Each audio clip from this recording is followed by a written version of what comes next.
am sure it says it. Yeah, I'm sure. Yeah, that acts any dependence accompanying or any dependence. Yeah. Mm. Okay, so you take yes or no or how much, right? Now, this young lady lied. She lied on her form. She lied. Now, after she got the permanent residency, now she want to add her child, and now it's tied up in court. And I read up all the section, but the lawyer that the lawyer that representing this person should be ashamed themselves. You mean you really that hungry, you need that money that bad? A person willfully lie to get here. You lie. If you lie about your own child, what else would you do? You know, and how that's in before the court. You see what come out there. Yeah, yeah. Now, see, we talking about. I was listening to Lord Graham and things about the permit holders that if they break the law. Yes, if you break the law, you should go home and cancel your permit. But now listen to me. Just to enlighten the Cayman Islands people, right? That I had to go to Grand Court for speaking the truth. My opinion.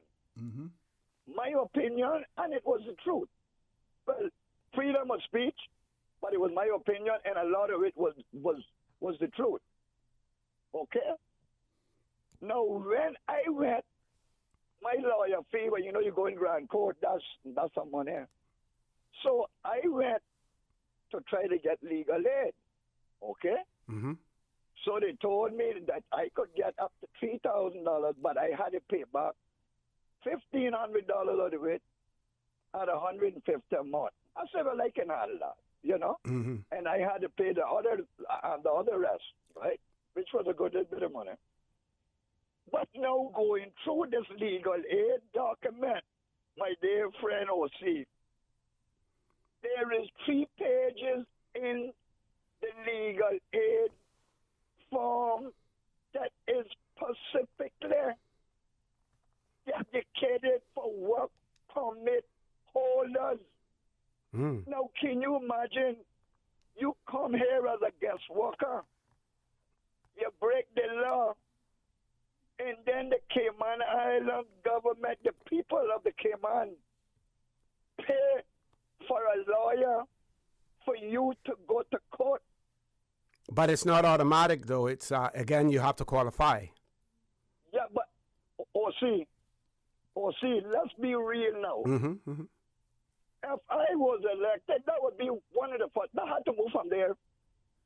That has to be moved. When you get in trouble, if you can't afford a lawyer, you do what you got to do. You got to get in trouble. You come here to work. You have a job. But we can't ignore a constitution and the burden that it places on the state in terms of certain rights. We can't ignore those either. Right, it would be discriminating, right? And probably denial of access to a fair trial. So it's discriminating in some form. Well, what about the Caymanian now? Coming back to the Caymanian, all right? Now, the educated doctors and the pharmacists have the right to sell medical marijuana in the Cayman Islands now for over 12 years. Me, as a licensed farmer, I am being denied my right to make a living planting marijuana that I could sell to the pharmacists and the doctors so they can make their living. So, ain't that discrimination? Ain't that infringing on my way of living? Yeah, I guess some would argue that every piece of legislation is discriminatory to a certain extent. Yeah, but see, you know something? I have noticed, and you let me tell you something, my friend. I'm not a lawyer, but I read the law, and anytime that you one part of a system is legal for the educated, the elite,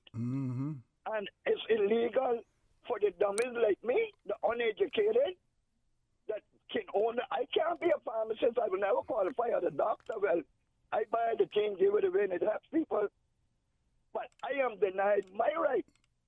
And no politician so far will stand up and say something. It's time for us to really look into this thing.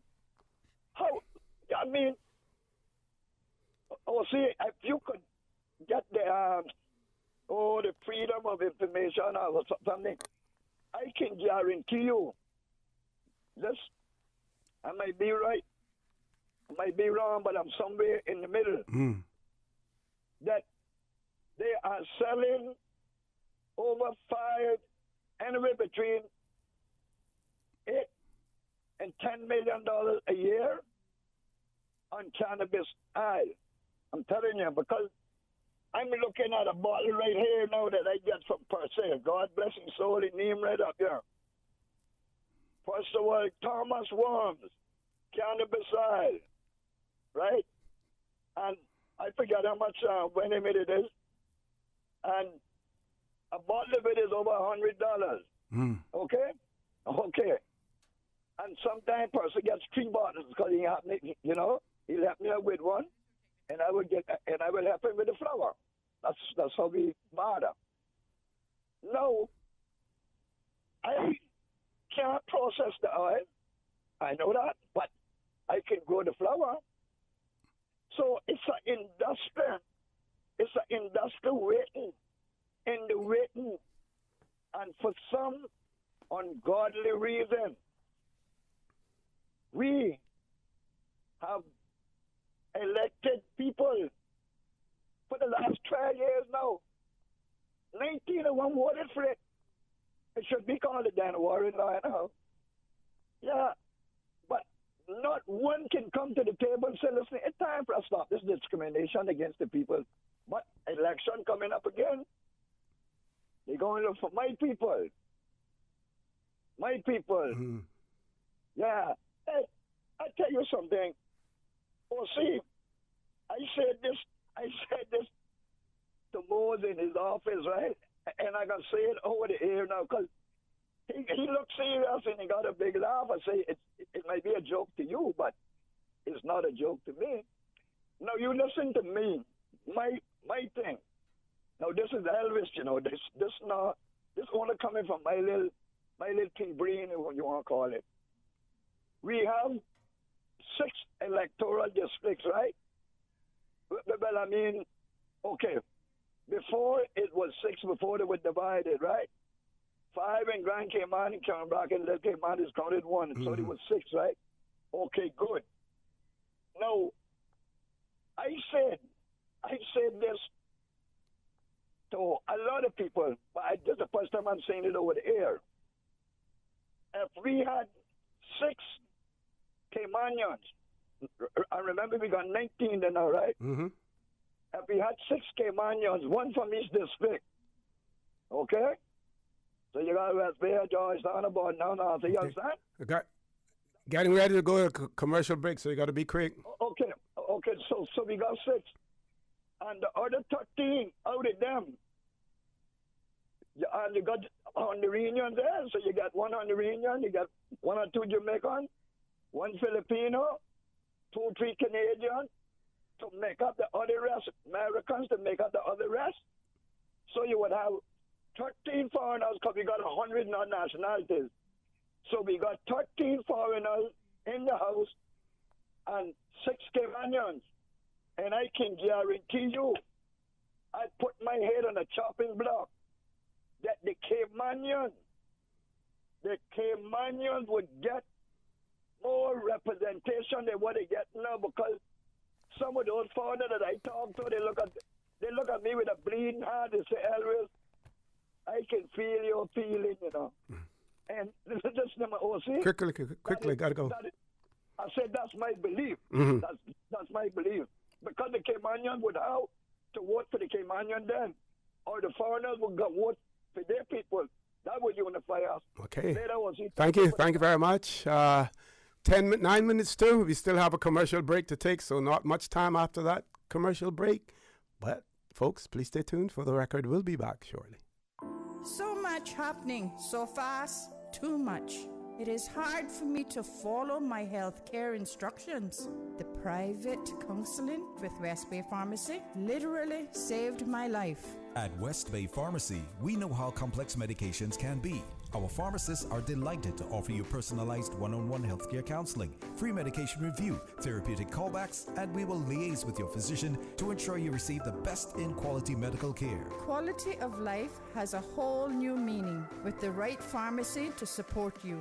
Thank you, West Bay Pharmacy. West Bay Pharmacy in Centennial Towers. Convenient quality care is just around the corner. Now you can WhatsApp your West Bay Pharmacy prescriptions to 516-0777. Can you imagine your home completely organized? At Brand Source Custom Closets, we can. We specialize in designing and building custom closets and storage units for any room in your home, including the garage. With tailored designs and custom LED lighting solutions to fit your lifestyle and budget, our custom closets expert is committed to enhancing the value of your home with a solution that is uniquely yours. Visit our showroom or call 623-6774 to schedule a no-obligation appointment with our design expert. Brand Source Custom Closets, 209 Dorsey Drive, Industrial Park. Did you know that you can send money transfers to financial institutions anywhere in Jamaica with JN Money? You mean I can send money straight to my account and cut out the middleman? Yes, that's exactly what I mean. You send your own money to your own account, giving you peace of mind that the money is in your account. JN Money Transfers to Financial Institution is another convenient service offered by JN Money. You can have this done from any JN Money location. Deposit your money straight to your account without the hassle of asking someone to do it for you. JN Money Transfers to Financial Institutions, making life easier. Tune in every Monday through Friday at 12 p.m. for Radio Cayman's Midday Newscast. Radio Cayman, the People's Station, your trusted official source for the latest news. The 12 p.m. news is proudly brought to you by Health City Cayman Islands. World-class healthcare within your reach. Join the Deputy Governor Honorable Franz Manderson for the annual Deputy Governor's 5K Challenge. Registration is now open for all 3 events across the Cayman Islands. Cayman Brac will race on April 14th, Little Cayman on April 21st, and Grand Cayman on April 28th. Registration is $25 for adults and $10 for children under 18. To register, visit www.racecaribbean.net. If you have any questions, you can email dg5k@gov.ky.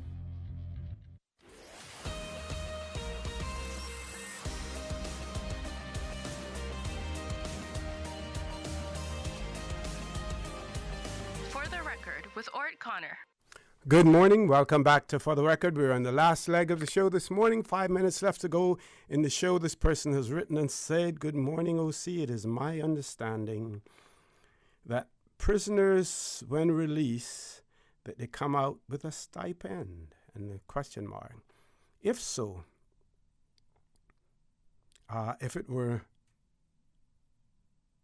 me, I wouldn't give them anything, especially if the offender is one that is the topic of this morning's discussion.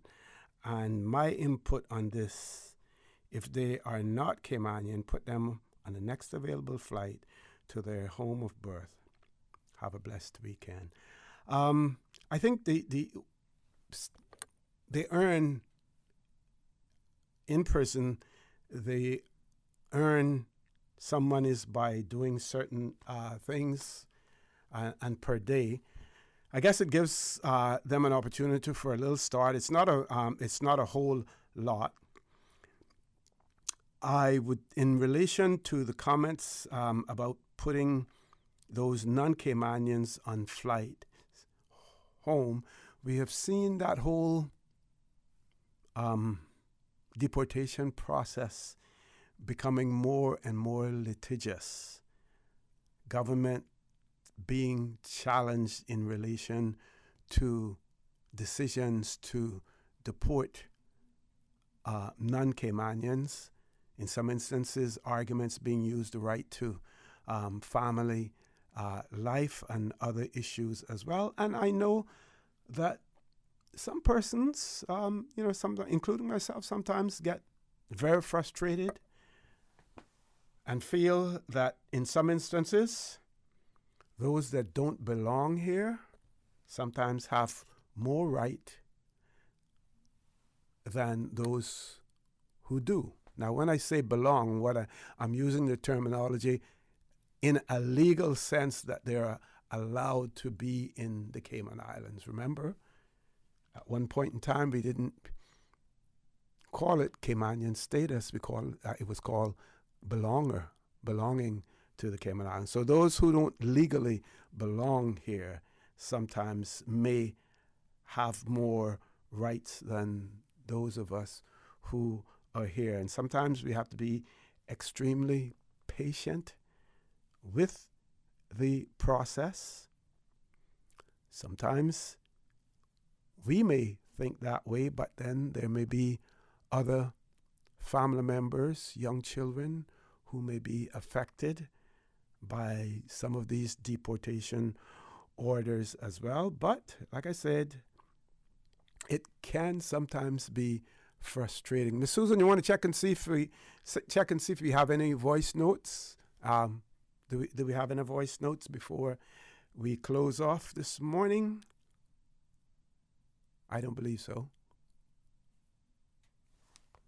Checking all of our WhatsApp messages to make sure I haven't missed anyone. I try to acknowledge all that come through, and in one way or the other to read them out, because people take time to write them. So I want to acknowledge, and also because of the fact that we encourage people not only to call in, but to send WhatsApp messages as well. So I want to thank all of those persons who participated this morning. We did not have any particular topic to discuss, and I reacted to that petition that was being circulated in about a sex offenders registry, did some quick research in relation to it, was able to share some things with you, and I'm happy that was able to do that as well.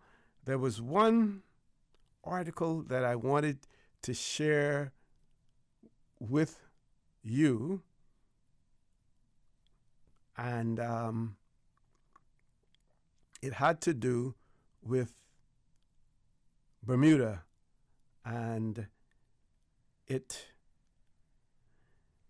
is entitled, so if you get an opportunity, go on the Royal Gazette's website. This was published on the 9th of April, and the article is entitled, "Government Confident There Will Be Jobs for Scholarship/Students."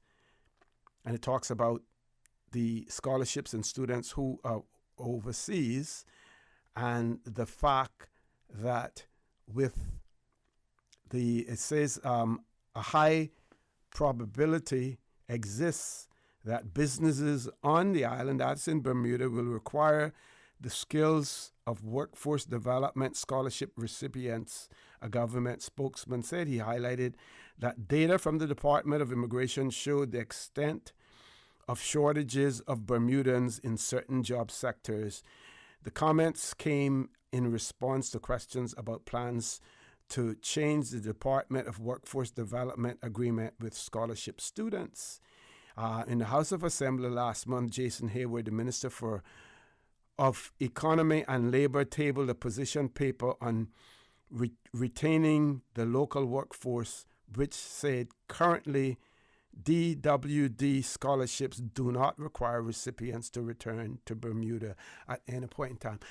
I'm reading that to highlight the fact that we have several systems in place here in the Cayman Islands, but we still lack the ability to successfully place those Caymanians who are returning into positions, whether it be in government or whether it be in the private sector. Some of that lack of success can be attributed to the fact that we don't necessarily have a central database for all that is taking place. The needs, the workforce needs, what students are studying, and maybe some of the private sector companies probably have more information, because I believe in many instances those private sector companies, those persons that they have offered scholarships to, they also offer internships, summer internships for them as well, which gives some pathway into employment. But we there's more, much more that we can do here in the Cayman Islands to make it a seamless process for our returning graduates as well. So I want to thank everyone who participated this morning. Have a great weekend. Please stay safe. Remember to join Sterling Dwayne Ebanks at 12:15 for talk today. Remember that there are persons out there who are less fortunate than we are. And as a result, I urge you to extend a helping hand to them. If you can't do that, then I suggest you donate to a worthy charity, because we always want to consider those who need, not necessarily those who want or even those who crave. So, as usual, we ask the good Lord to bless these 3 beautiful, wonderful Cayman Islands. Have a safe weekend. For the record, proudly brought to you by Brand Source Home Gallery, inspiring luxury. And JN Money. From abroad to yard. Fast, affordable, convenient. Doctors Hospital. Peace of mind is important when life happens. Doctors Hospital, always there for you. Call 949-6066. And Cayman Airways. Call them on 949-2311 to book your nonstop flights to Los Angeles and Panama. And now, Barbados. And Digicel, Cayman's bigger, better network. Information, entertainment, inspiration. Covering Grand Cayman, Little Cayman, Cayman Brac. Since 1976.